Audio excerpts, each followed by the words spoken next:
we talk a lot on the show about habits and, people like forming habits, and it takes a lot of time for some people to develop habits and to start to steer their life in a good direction. What are some techniques or what are some things you usually communicate to somebody on how they can start to develop some habits to start to head in the right direction? So the simplest thing, and it's such low-hanging fruit, but not a lot of people do it, have a routine. And when I say routine, not necessarily like a ritual, because a lot of people argue rituals. I always say routines, not rituals, because how I look at a ritual and how I define it is more so there's an outcome tied to it. So it's like if I put on my lucky jersey or if I do this chant, now this will happen. That's where I see the difference with a ritual. With a routine is more so these steps prepare me to let me get ready for said occurrence or event or whatever it is. So a performance routine, like in the psychology world, is having maybe 2 or 3 steps that you take and you do it repetitively. So it's the same as it can be every time before the event or the activity. And I use this when I do big proposals. I had a proposal with a city, Miami Gardens, a few months ago, which was a big opportunity for me. And I ran it all through my head. And the routine for me consists of I take a few deep breaths, like 3 or 4, like box breathing style, and then I'll close my eyes and run through maybe 2 to 3 minutes of the interview or the proposal, whatever it is. See it first as the way I want it to go, see it as going not the way I want it to go, and then bring it together with both, because what happens in real life, you never know which way. Going back to that hindsight, foresight, insight, I never say get rid of the hindsight or get rid of the foresight, but let's see it. And I think Dr. Huberman did a podcast recently on visualization, and I was so glad to see that, because we talked about this a little before, the unofficial West Coast, East Coast beef between neuroscience and psychology. Yeah. And for him to do that, I like that. I told Phil this is bridging that gap that I'm trying to do myself personally, because it goes hand in hand. So visualizing and seeing it. So a routine should consist of 1, being in the moment. So that's why I do the breathing. And 2, having a visual aspect of what you want to happen as well as what might go wrong. And then 3, have a cue, could be a word.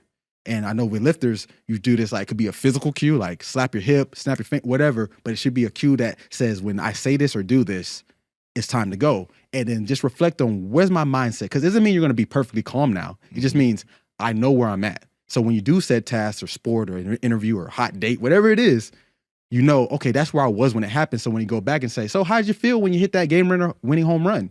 I don't know, I just did it. No, we want to say, well, I was a little nervous at first. I was calm, and then I just spiked up, and when I saw the picture, I knew it was my time.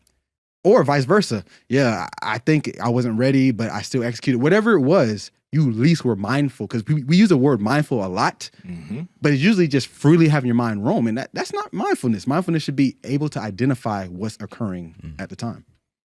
Yeah, I think it's interesting if you think of like routine. I think you're always trying to, especially nowadays, because so many people talk about like their morning routine, their cold plunge and their sauna and the different things that people might do, the breathing. But routine doesn't necessarily have to be that way. If you look at, Marshawn Lynch was big on like eating Skittles before a game. Kobe Bryant notoriously ate pepperoni pizza, an orange, and grape soda. So it's highly individual exactly what someone does, but like maybe those guys found those foods, which most coaches and most nutrition people would be like, well, maybe we should change this. But I've worked with a lot of great athletes, having them come through here at Super Training, and I've tried to change some of their routine. I tried to change a little bit of what they were doing, and it was a mistake, because they had a particular way, a particular way that they would move, a particular way they would psych up for a lift, a bunch of different things. And sometimes asking someone to calm down that gets really hyped up isn't a great idea. Sometimes vice versa, it's not a great idea. Each person's just a little different. So the people listening, I don't want you to go out and eat a bunch of pepperoni pizza, but I do think that your routine can be unique to you. Yep. You can find something that feels good for you and that works well for you. I agree with that 100%, because in the track world, we used to always talk about this. When Usain Bolt took to the scene, people criticize his form. He's long, he's 6'4", 6'5". That's not typical of a sprinter. And people say, but what if his mechanics were like this?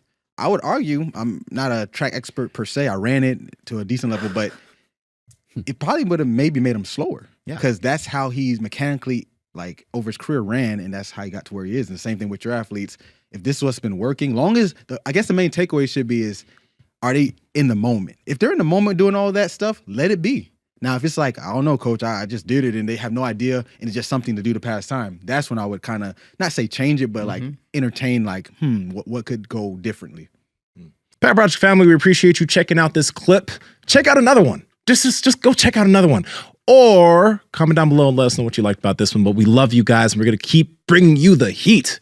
So comment, subscribe, and all that good stuff, okay? Peace.